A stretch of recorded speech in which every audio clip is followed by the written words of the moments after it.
Now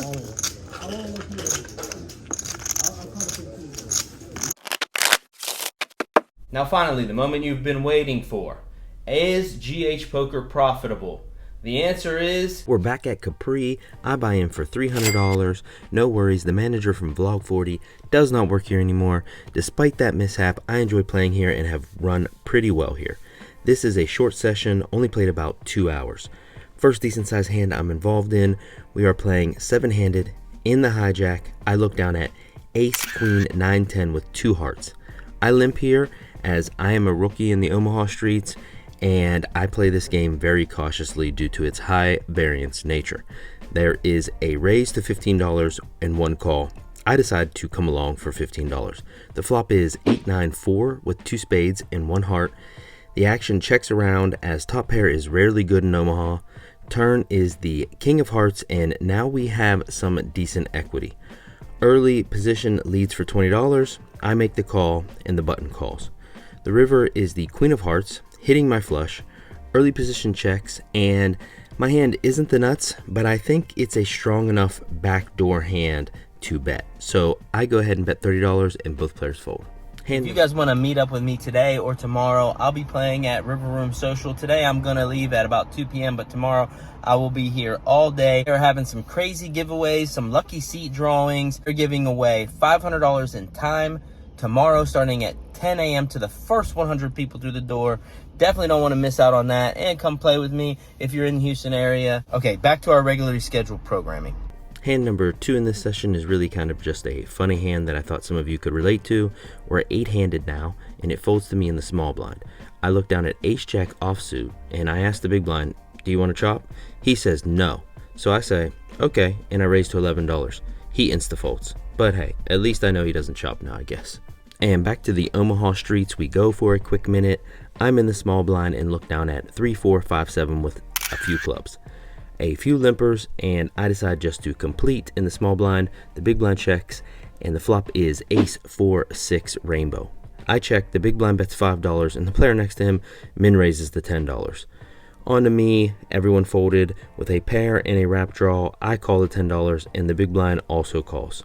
The turn is a jack of hearts. I check, and the big blind checks. Under the gun bets $45. With no front door flush there and a draw to the nuts in my hand, I decide to call. The big blind folds, and we're heads up to a river that is a 5, giving me the straight with 3-7. Without the nuts though, I'm going to go ahead and check this, and if he makes a big bet, probably just call. Either way, he decides to check back, and I win with the straight. Let's head back over to the Hold'em streets. I look down at a beautiful 9-10 suited. There is a straddle on the button for $6 and 2 calls. I'm in position, so I decide to go ahead and raise it up here to $30. Only the button calls, and we are heads up to a flop that is 7 jack 5.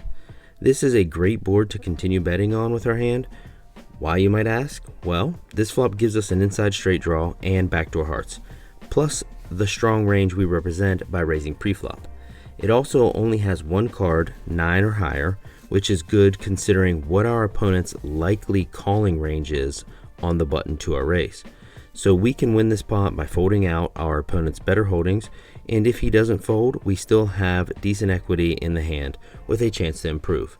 So on this flop, I decided to bet $50, and he folds, and we pick up the pot with next to no variance. I'm going to breeze over this next Omaha hand really quick. I look down at 6, 7, 8, 8 and win a small pot of about $30 when I hit an 8 high flush, and it gets checked down on turn and river. My stack is sitting about close to $500 right now when I go ahead and look down at king queen offsuit in middle to late position, known as the low jack. There is 1 limp, and I make an isolation raise of $20 to get the pot heads up. It works, everyone folds, the limper calls, and the flop is deuce 3 queen. He checks, I bet $20, and he calls. The turn is a 4, and he checks again. I decided to bet $30, trying to get value from middle pairs and any weaker queen X holdings, but he folds, and I win this smallish pot. In this next hand, I look down at ace 5 of clubs. I'm first to act and raise to $15 under the gun. Middle position, the button, and the big blind make the call. We're 4 ways to a flop that is queen high with 2 clubs. The big blind checks, and even though I am multi-way, flopping the nut flush with 1 over against this field is plenty good to continue betting with. I bet $40, middle position and the button fold, but the big blind is sick of me and decides to come along. Unfortunately for him, the turn is the 6 of clubs, and now I have the nuts. He checks, and I decide to bet $100, putting him all in and targeting any Queen X hands he possibly has, especially ones including a club. Sadly, he folds, but this time I let him off the hook by showing him the goods. Alright folks, let's dive into the biggest and most exciting hand of the night. My chip stack is sitting pretty at around $600, and we've got an under the gun straddle from a lady who seems like a player, not afraid to mix it up. There's 1 call for $6 and the small blind calls. And what do I have? Pocket jacks in a less than ideal position. So I make it $35 to go, hoping to take it down right here, but no such luck. The straddle calls, followed by middle position and the small blind. 4-way action on the flop, and the flop is 5-5 deuce. It couldn't have been better unless, of course, it was jack high. Small blind checks, and I feel like I don't need to make a big bet on this dry board. At these stakes, if someone has a 5, they'll let me know. So I bet $60, and only the under the gun lady calls. The turn brings a 7, and I'm at a crossroads. I'll let you in on a little secret. I hired a poker coach, and we went over this hand. He thinks I should bet again on this turn, and I agree. But in the moment, I decided to slow down and check. The straddle bets $200, and I'm not sure if she's got it. Pocket 7s are definitely in her range, as are ace 5, 4, 5, and 5, 6 suited. Pocket deuces, and maybe 5, 7, and of course pocket 5s have quads. But pocket 8s, 9s, and 10s are also in her range. She could turn 6s, 4s, or 3s into a bluff here. I've also seen her give up on the river after taking this kind of hard turn big bet line. So I can't fold just yet. I call 200. And then something strange happens. She lifts her hand as if she's going to show her cards face up, but then acts like she didn't realize there were more cards to come and more betting. The river pairs the board with another 2, and while it doesn't worry me, the pot is big enough that I want to see a showdown. I check again, and she instantly goes all in for $325. This is a tough spot because that was a whole weird situation that just happened with her laughing and acting like she was about to show her cards. We're sitting right next to each other. It's not like she can't see that we both have more chips in front of us. But her behavior does seem kind of happy and innocent, and it's rare to see a river bet of this size be a bluff. My coach says I made a mistake on the turn, and here it's probably just a call, but I elect to fold. Unfortunately, we'll never know what she had. Stay tuned, as I am going to be revealing my 2022 results for the year, and also I was in this game for 300, and I felt slightly dejected after this hand went down, and I decided that if I wasn't going to play my best poker, if I wasn't focused, I am going to get up, and we cashed out $287 for a net loss of $13 on this session. The moment you all have not been waiting for, we are getting into our 2022 results throughout the year. First, would like to thank all of those who have subscribed to the channel, have come along with me on this journey. 873 of you. I greatly appreciate you for all that you've done, watching, subscribing, liking, comment. If you are new here, I would like to say this is my journey of going from a recreational poker player, turning into a professional poker player, and living off of the land of the poker world. If you're interested in something like that, please hit that subscribe button, hit the like on this video, and come along and join our community. Now we're going to go over the goals we set back in May quickly. I also have a few goals. Clearly, the first one being that we are profitable for the year. Second is to try to double the bankroll to 10K. And the third would be try to run it up to 50K before the end of the year. Firstly, I can tell you, if you've been watching the journey, we didn't make it to $50,000 this year. But that's okay. There's always 2023. Secondly, I would like to go over our future goals for 2023. Goal number 1 is to be profitable. As always, that is your goal.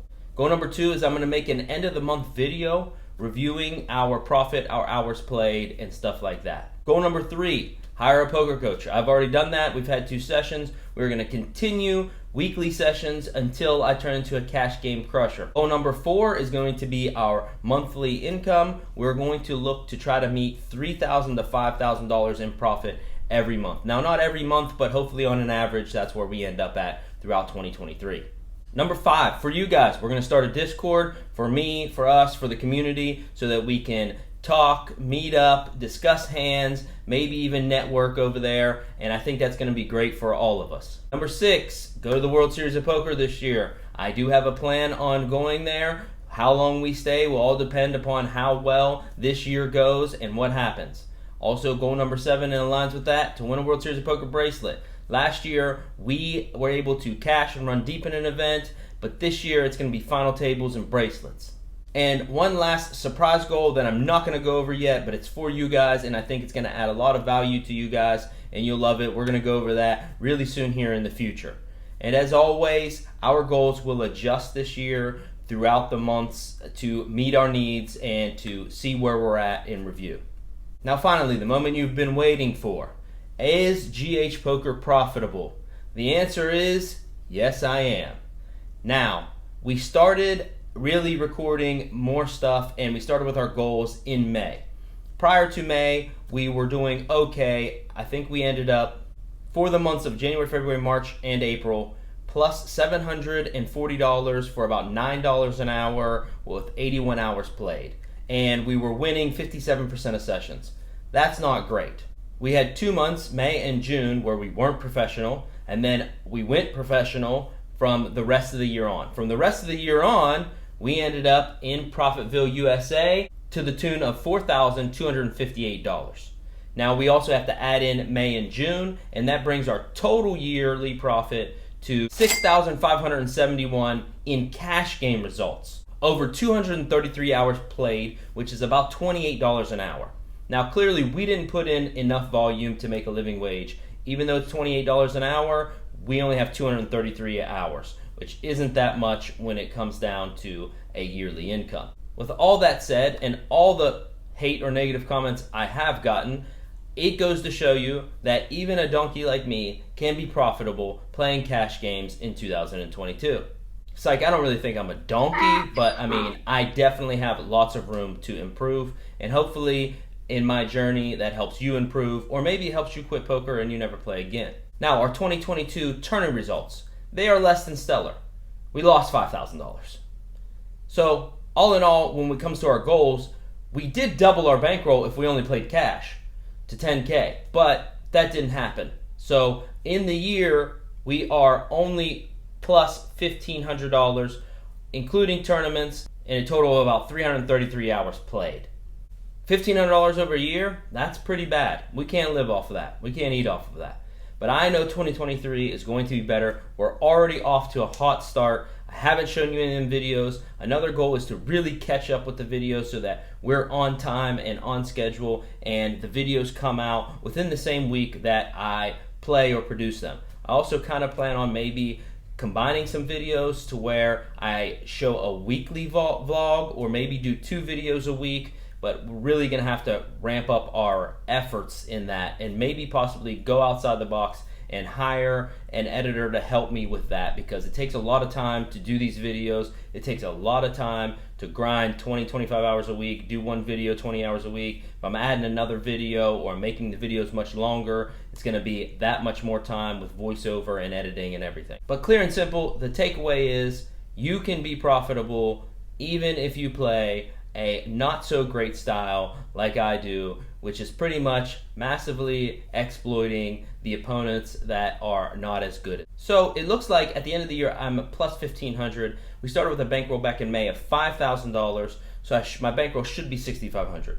That's not true. We need to talk a little bit about personal life. I had to move everything down here. I've spent some of the money. We needed some extra money. I didn't really want to sell any of my investments or pull money from other areas that I have. So our bankroll is really low. I mean, it's not looking great yet. We spent a lot of that money on stuff, and that's absolutely what you shouldn't be doing. So I made some mistakes there. I know you're like, what the hell? You know, life happens. You got to use money for other things. I have a family, I have a fiance, I have a daughter, so stuff happens. I did take a little break from videoing for about 20 some days in the month of December because I was doing so much stuff.